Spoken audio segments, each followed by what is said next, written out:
Hello everyone. Apologies in advance for the loud defroster I have on. We took a really brutal cold hit in the Northeast, so my apologies for that.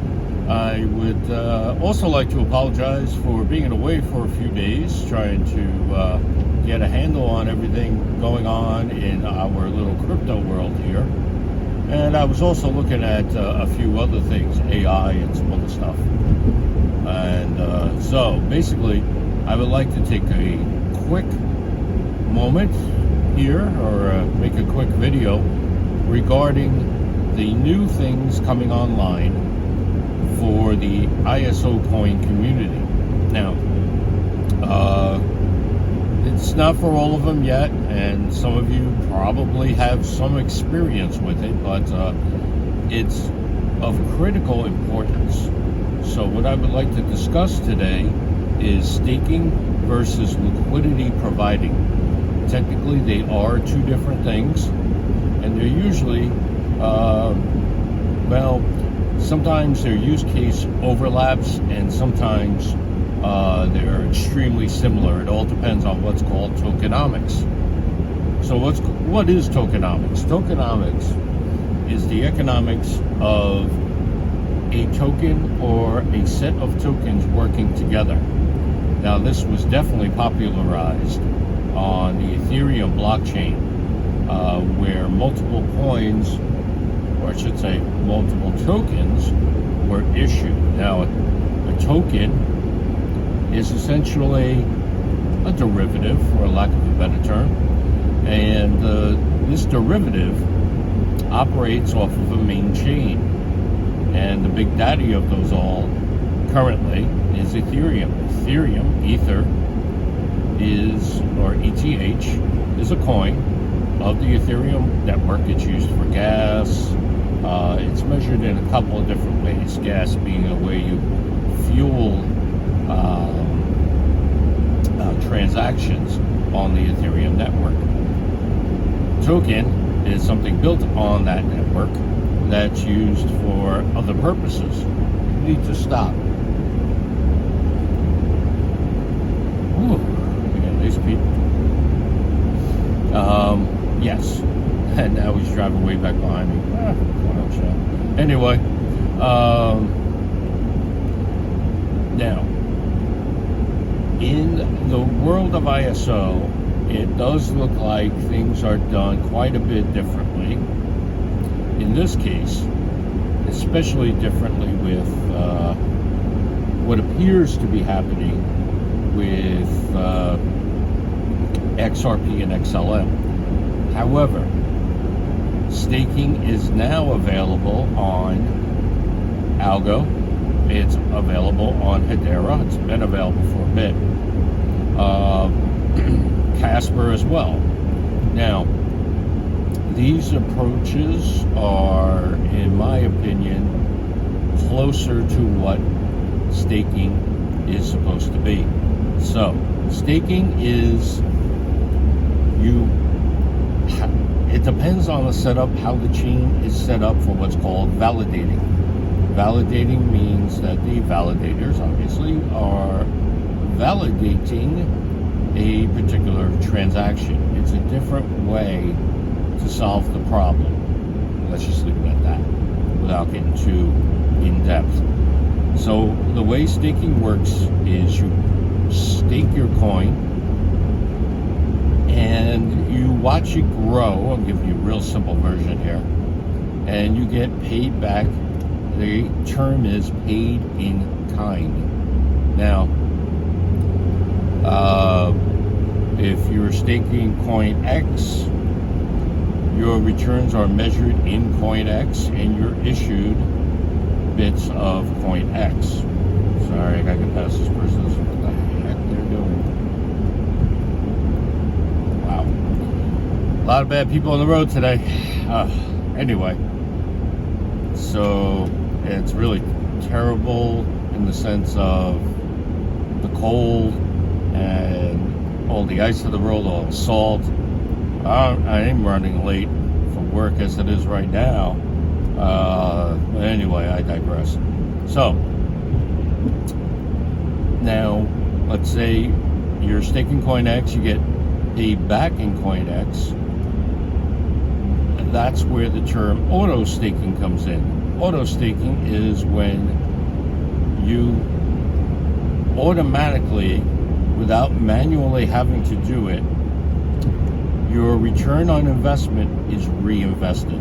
So let's say, just to pull out numbers, you stake 100 coin X. In a week, you get 1 coin X. Your auto staking reinvests it for you, and now you're staking 11 coins, and so on and so on. And this is a form of compounding for those in finance. My goodness.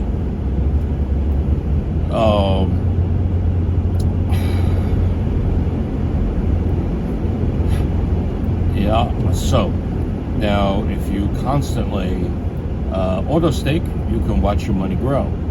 This all sounds great. And a lot of people are like, oh, funny money. No, it's not funny money. You're just dividend reinvesting. That's all you're doing. So you see how derivatives, the term derivatives comes in, and see this is a lot of financials.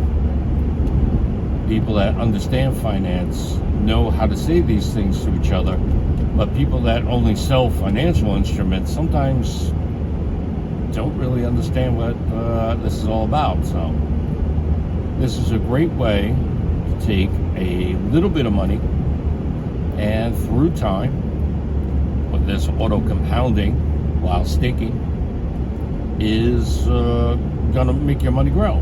Now, not everything stake is auto compounded, and now I'm going to tell you something called liquidity providing. This provides, as it says, liquidity. In other words, your money, you're entrusting your money. It's very similar to a bank in this way, because and it's quite different as well in the term of what you can do with it. Now, when you're liquidity providing, you're putting money up front, and usually you just got to leave it alone. But here's the problem. You end up with the opportunity for loss, because what you're doing is pairing 2 different coins or tokens together. So, for example, you pair coin X and with USDT, and you entrust it to this third party in exchange. Vast amount of time, it's an exchange, and well, pretty much every time. But I digress.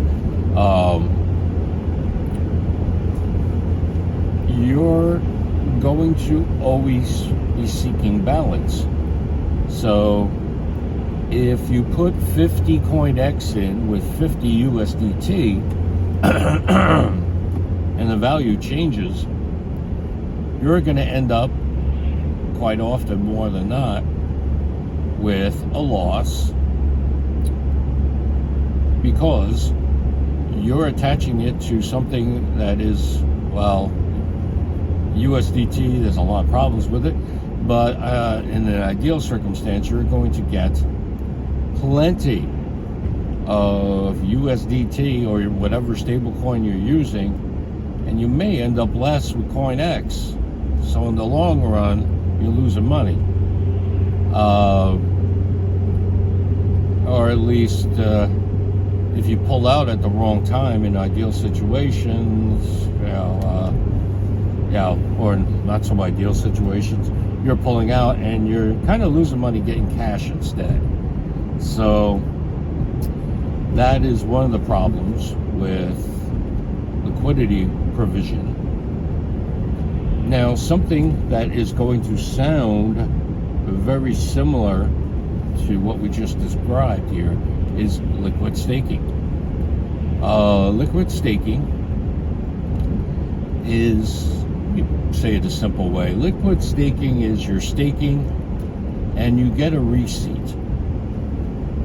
And That's your liquid token. So you have coin X and you stake it. You get a receipt, for lack of a better term, a token, really, and it is L coin X because it's a liquidity coin. Now you take that liquidity coin token and you now use it elsewhere. It's not double spending. It's really not, because you're ideally going to reinvest it elsewhere. And this is where you may have heard yield farming occur. And yield farming was very good for quite a while because legit projects were on there. And then you got, what happened was, rather, you ended up with people with not so good projects, and everyone's just creating, quote unquote, air quotes on this, wealth out of essentially junk coins. This is then from there you had NFTs, you had meme coins, etc. Now NFTs are something that actually could be quite useful, and this is where a lot of people think all this stuff is just a test, because it's another great way to get a receipt, so to speak. So instead of a picture of a cat, and don't get me wrong, I love cats, but instead of a picture of a cat, you actually get a receipt for what you bought. Just to give this a very general explanation. So now, what we have going on in ISO, because this is, as Rich likes to popularize on his channel, this is the adults entering the room. The adults from finance world are here. They're not leaving, and perhaps some of you are here watching this video. Cool, welcome. Welcome to what we're doing here and how it can be egalitarian and meritocratic, because we learn our stuff through hard work and through our own merit. We're building our systems, and you're welcome to join us, and you'll probably try to take it over, but we suggest that you don't. Now, if sorry about all these bumps, ladies and gentlemen. Now, with the adults entering the room, we have the big daddy coins doing AMM, auto market maker, more akin to liquidity providing than anything else, from what I've seen. And a lot of people would say it's one and the same. Technically, it's different, but you're just you're an LP, a liquidity provider. That's really what you're doing, and it's a risk. It's a risk. That's why people like myself are much more fans of staking than we are of liquidity providing. Because basically, like, if you did something with XRP and XLM, and then XRP shot up, you ended up with a whole bunch of XLM. See how that works? So it's not that good, in my humble opinion. Can it be a useful tool? Of course, but you have to watch out for what? Oh, I forgot this. It's called impermanent loss. Impermanent loss is basically when you're stuck holding and you got to sell, so you ended up losing. And it's yeah. But staking is a whole lot better. Liquidity providing, you definitely got to stick with reputable firms, ladies and gentlemen, because there's a lot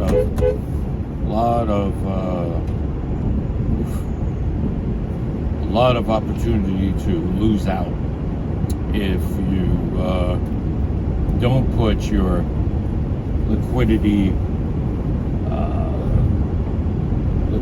staking token into a good spot. You'll get people that'll just hold on to it which many people do. They just hold on to it.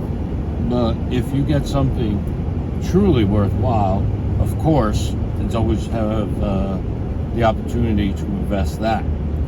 So I don't want to go way too much into detail on that. I like to give you some value here. So basically what you have is a great opportunity with staking. Make sure if you're using the Paro wallet, make sure your phone is updated. Please make sure your phone is updated. Don't tell anybody if what you're doing. You know, even dear friends can become mortal enemies, so just be quite careful. But yeah, that's essentially it. So welcome to staking, liquidity providing, and liquid staking. It's more than likely going to happen quite soon with both XRP and XLM. Now, I say that, but I haven't looked recently at XLM for staking. So if I'm behind the 8 ball on that, I apologize. Please let me know down below. I looked at XRP's potential for staking, very recent, but not XLM, so I apologize. But everyone take a look at that. It's your money, and you shouldn't be blindly following my conjecture, because this is not financial advice. But I do caution everyone to exercise great care when it comes to this, because this is your money. Hopefully, you were very good with not putting in everything you had. You're only investing what you can afford to lose. But because you can lose it, you're willing to learn and to give it a nice big shot over here. It's a pretty good opportunity. You can, you might get behind the 8 ball with the rent one day, and then all of a sudden, your crypto comes through. Boom, you got it. Less drama is best. So, all right, that's it, ladies and gentlemen. Let me know if you have any questions, comments, concerns. I appreciate your feedback. Oh, and we got a milestone. We are now, it just like all of a sudden happened, boom. We got over 100 subscribers now on the channel. We're gonna have to start building the community stuff up now, huh? Yeah. So yeah, the Discord's happening. It's quite a few things I'm doing in the background on this. I'm also looking at putting together a newsletter for everybody, just in case my channel gets pulled or I get shadow banned. You can always have the newsletter. Great idea. And from there we'll get something going, so that this way we'll have a good growth community where we're all growing, sharing, caring, learning, etc. So, all right, I wish you all well. Please be safe out there, and please drive carefully. Peace.